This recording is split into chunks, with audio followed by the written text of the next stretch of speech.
ಯಾದಗಿರಿ ಜಿಲ್ಲೆಯ ಹಣಸಗಿ ತಾಲೂಕಿನ ನಾರಾಯಣಪುರ ಗ್ರಾಮದ ಯುವಕ Kumara Balappa Sting energy drink ಕುಡಿದು ಮೃತನಾಗಿದ್ದಾನೆ. ಆಕ್ರೋಶಗೊಂಡ ಗ್ರಾಮಸ್ಥರು ಸ್ಟಿಂಗ್ ಬಾಟಲ್ಗಳನ್ನು ರಸ್ತೆಗೆ ಹಾಕಿ ನಮ್ಮ ಗ್ರಾಮದಲ್ಲಿ ಕೋಲ್ಡ್ ಡ್ರಿಂಕ್ಸ ಕುಡಿಯುವುದಿಲ್ಲವೆಂದು ಶಪಥ ಮಾಡಿದ್ದಾರೆ. MTV news Kannada.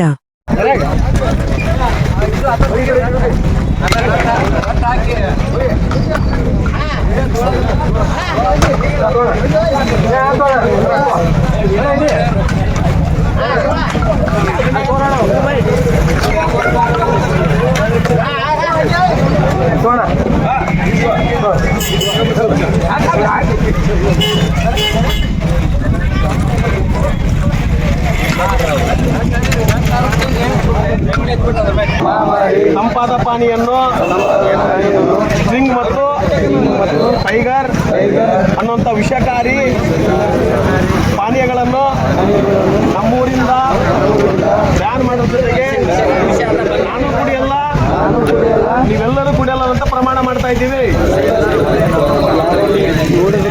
ಯಾರೇ ನೋಡಿದ್ರು ಕೂಡ ಅದರ ಪ್ರಮಾಣ ಅವರಿಗೆ